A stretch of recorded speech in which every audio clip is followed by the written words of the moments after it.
Hey listeners, if you like this podcast, check out our other show, The Dinner Table. Listen to archived content and in-depth interviews with insiders working with food on our website at www.fredopie.com. Training Table serves up what we like to call a delicious menu of food traditions from athletes in youth sports to retired pros. While we all have to eat, some have culinary quirks, superstitions, and pre- and post-game rituals. That's what we capture and share around the training table. We give our audience a glimpse into athletes and their eating and exercise habits from the dining room to the locker room.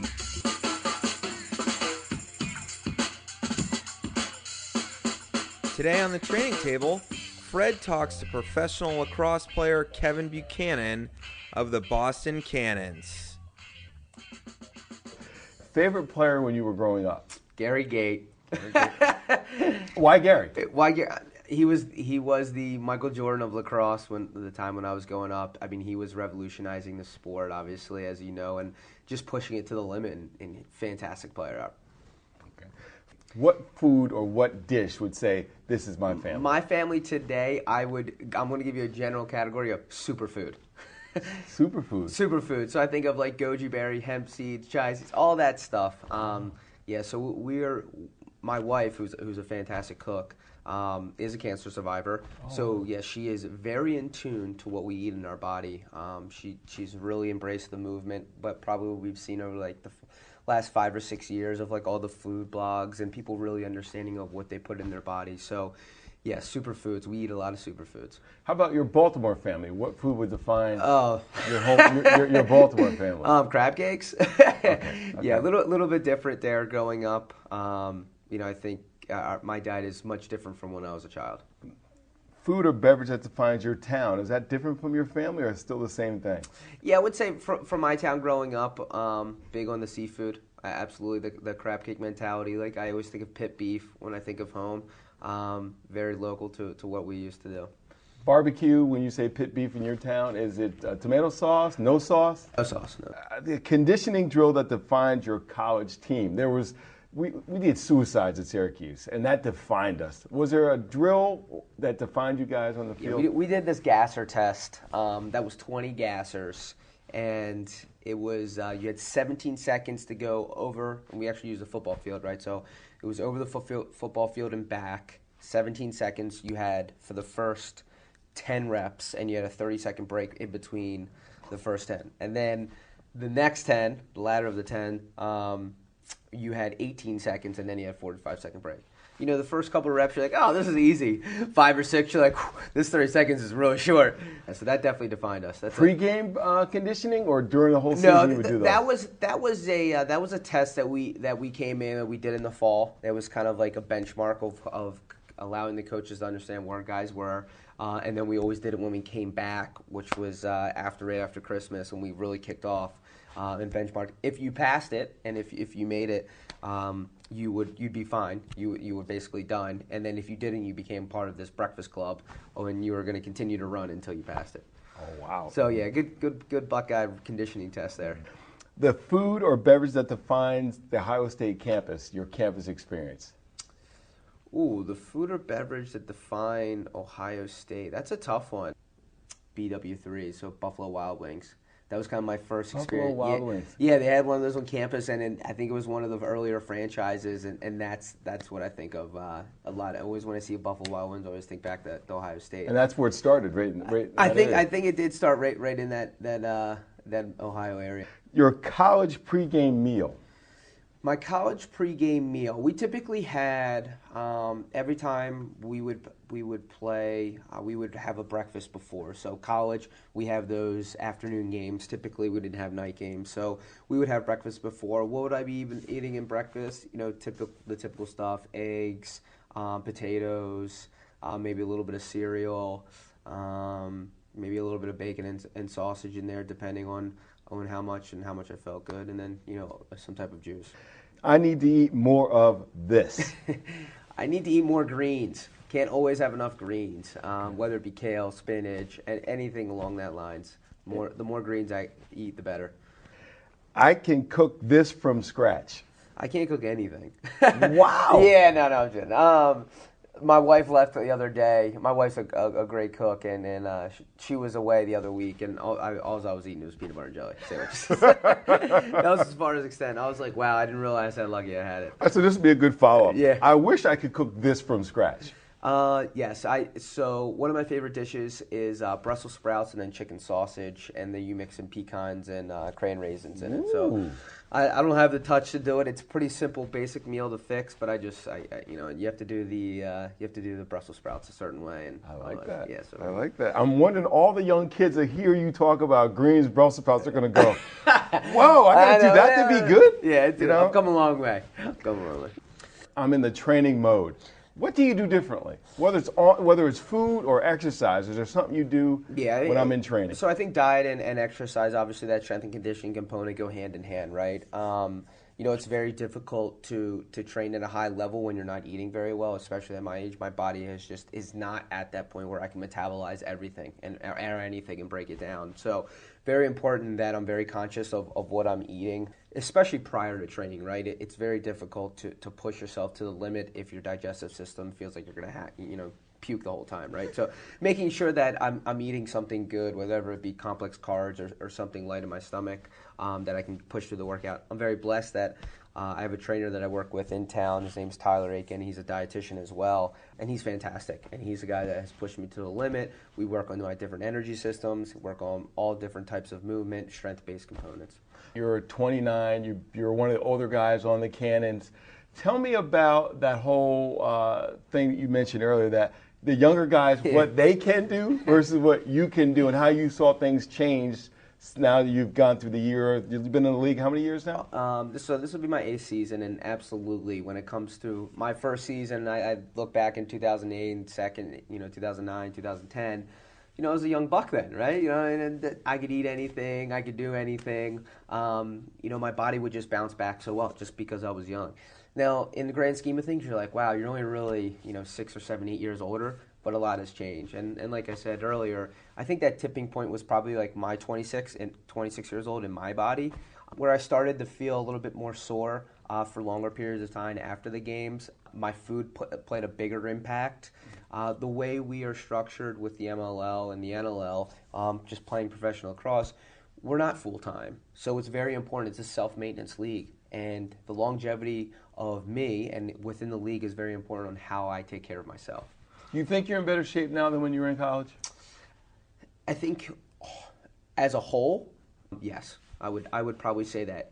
It's very difficult just because I in college, I trained and practiced 5-6 hours a day.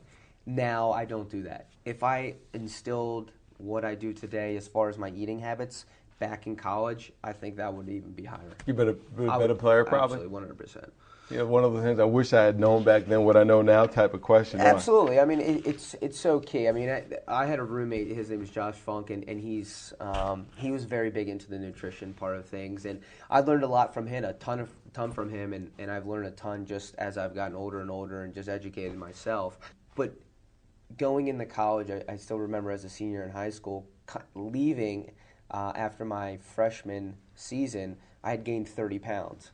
And that was a pretty impressive. The freshman 15, you had the freshman 30. Yeah, it wasn't all in my gut, right? Okay, It wasn't in my gut. I mean, it was just me maturing and growing into my body, and I really started to condition and strength condition more than I'd ever had. And I think if I would have probably eaten even better, I think the majority of that I felt was good weight. I think 99% of that would have been better weight. What role did weight training play with you as a college athlete? Did you have a conditioning coach assigned to the lacrosse program? Yes, we did. We were very fortunate at Ohio State. Our facilities are fantastic. Our resources are off the chart. So yes, we did have a strength conditioning. We actually were one of the teams that, we're probably one of the only other teams that worked in the football weight room, just because our large and Coach Bresci at that time was the coach, had a great relationship with Jim Tressel, and we were able to do that.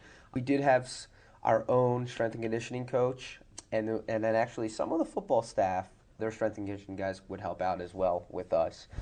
It was huge. It was huge for me, and I can say coming in my freshman fall, my ball arcs as it hits to the net, right?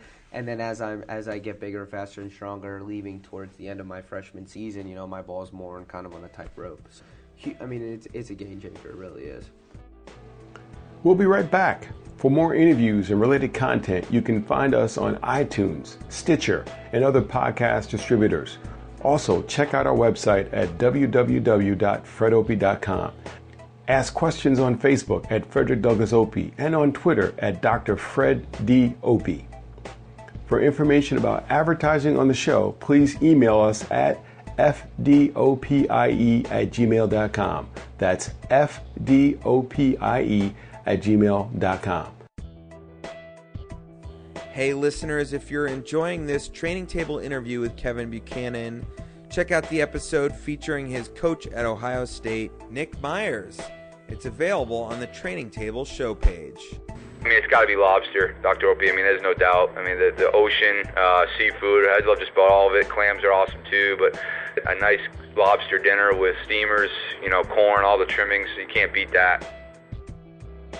Now let's get back to the show. Let's talk a little bit about the recruitment process. I know that your high school coach, Brian Kelly, also was teammates with your college coach, Coach Bresci. Yep. So what relationship did that have with you going there? Tell me about your recruiting process and why Ohio State. It did. Brian Kelly was fantastic to me. He great friends today. Him having that relationship with Coach Bresci obviously created this pipeline from Calvert Hall to Ohio State. And there were guys that were prior to me went out to Ohio State, guys like Mikey Norton, Tom Randisi, all those guys that were already had paved the way for me. That played a big part in it. My folks went out, we visited the campus. This campus obviously speaks for itself if you've ever been there in Columbus. And then just the athletic department as a whole is tremendous. When you used to drive back and forth from Ohio State back to home, do you remember places you stopped at to eat? West Virginia University. Why there? I had got a lot of good friends. And That's funny. Yeah, good Morgantown. I probably wasn't eating so well then. Yeah. There was a place like that when I used to go from New York, upstate New York to Syracuse, back home. Yeah. There was a thing that had a place that had ice cream, and I knew it like a GPS when there was no GPS. So that's why I asked you that question. When West Virginia, they had some sub shops that just piled it on of everything, and it was like a garbage plate between bread. Tell me about the emergence of the Big Ten Conference. You're a Buckeye. What do you think about that? And you got Hopkins in it, Maryland in it. What does it mean to you, a Big Ten lacrosse conference? So exciting, really is so exciting. Unfortunately, I didn't have the chance to play in the Big Ten Conference. We just didn't have the availability of the Big Ten teams that had D1 programs at that time. But to see that is awesome. It's just legitimizing things. I love it. To see Michigan come on the scene and have that rich tradition of the Ohio State Buckeyes versus the Michigan Wolverines is huge, right? That tradition and that rivalry goes back for a century, if not more. So it's huge. It's huge for the sport. It's great to see, and we hope that more and more conferences continue to pop up, those traditional powerhouse conferences. What do you think the tipping point is? It a couple more blue chip recruits? What do you think is going to put them into the finals and win their first national championship? Coach Myers, who coached me, he wasn't the head coach at the time when I was playing, but he coached me for 3 years as the offensive coordinator, is a fantastic individual. He has more passion than anyone I know. He is bringing some of the best talent to Ohio State campus there is. So as far as guys, he's getting those guys. He's ranked those. If you looked at how they rank and rank the kids down, or rank them top 100, whatever it may be, he's getting the top kids. There's no doubt about that. As far as what's that tipping point?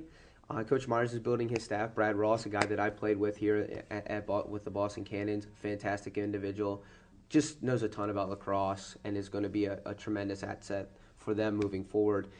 They continue to get better and will continue to get better and better. I don't see any slowing down for the program. I see them just continuing to reach new boundaries, and it's going to be exciting, and I'm looking for it to come. How many times had you tried out for the team, and what do you think the difference was this time for you making the team? So I tried out for the team in 2010. Unfortunately, I didn't compete, wasn't selected. I was selected for the training team, so I made it down to that 40-man roster, but ultimately wasn't the 22 or 23 that actually traveled over to Manchester. Difference as far as the 2 years, I think I would say that my game has just developed, especially up here. Lacrosse IQ. My IQ, just my wisdom and understanding the game. I think that's probably the biggest thing from when I tried out in 2009, 2010, from 2013, 2014. Tell me the food experience when you guys are out in Denver as U.S. national team. Did you have a pre-game, post-game training table for you all, or were you on your own? We ate as a team pre-game. They always had a ton of snacks before and after practice to make sure that we were eating correctly and fueled well.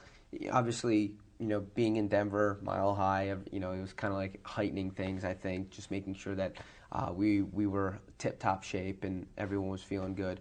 Plus, when you play so many games, I think we played 7 games in 10 days, it's very tough. It's a roller coaster. To think that you have to get up, to that peak level of performance every 2-3 days is tough. It's a challenge. There's no doubt about it. We had breakfast typically together, but we would always have a pre-game lunch. We typically played around 4 or 5 o'clock, and they were very conscious of what we were eating there. We were always making sure that we were eating good, simple foods, but healthy foods. Are you going to try out again for a U.S. national team? I'm hoping to. I'm willing that my body's good, and in 2-3 more years, I'm hoping to be a part of the process again. And it was extremely tough, obviously, in 2014 as we didn't win gold. So it's kind of like that chip on my shoulder that I got.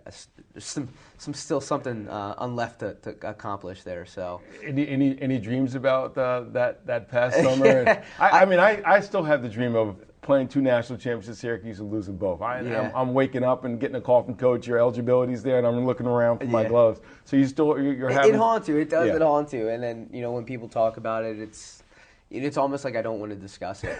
Sorry. I'm like, I just erased 2014, that summer, from my mind already.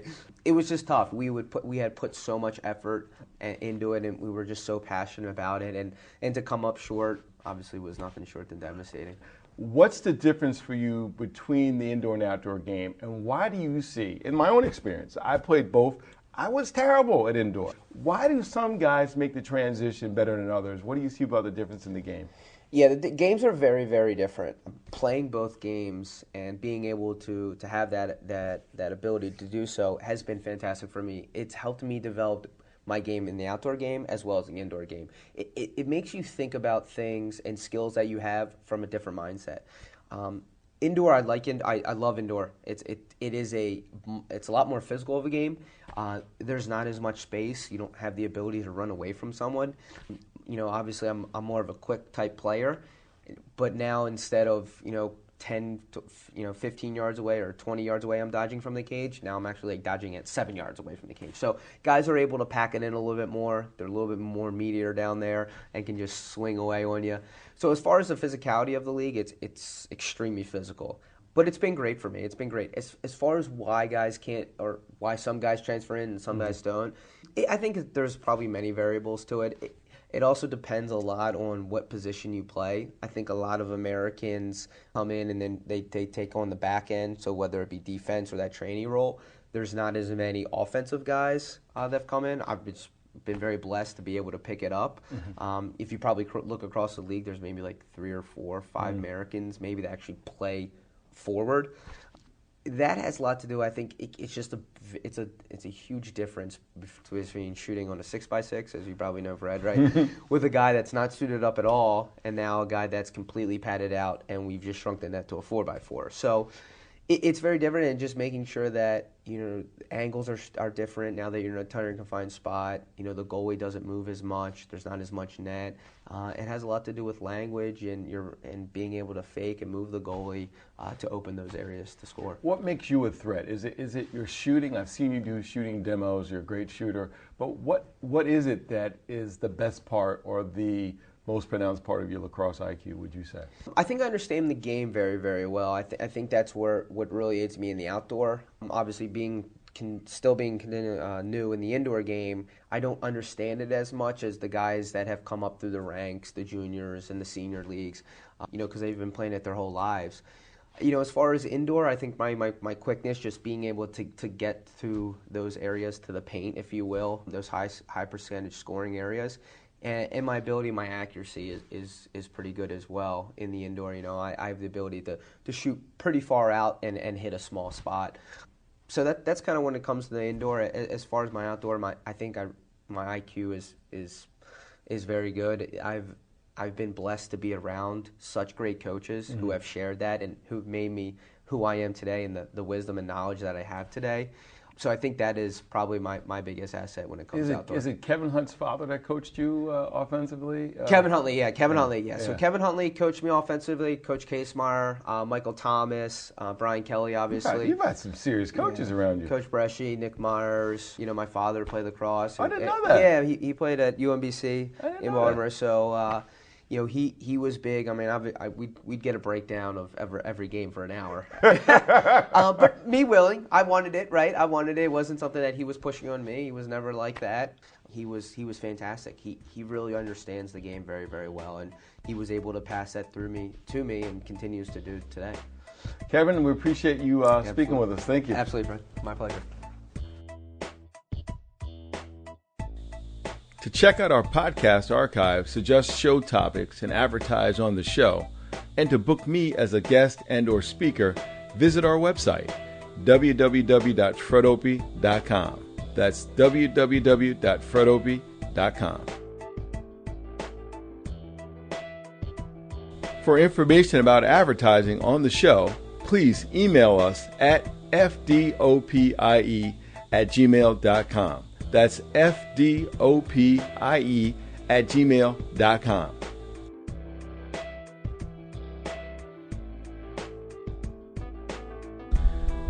Thanks for listening, and be good.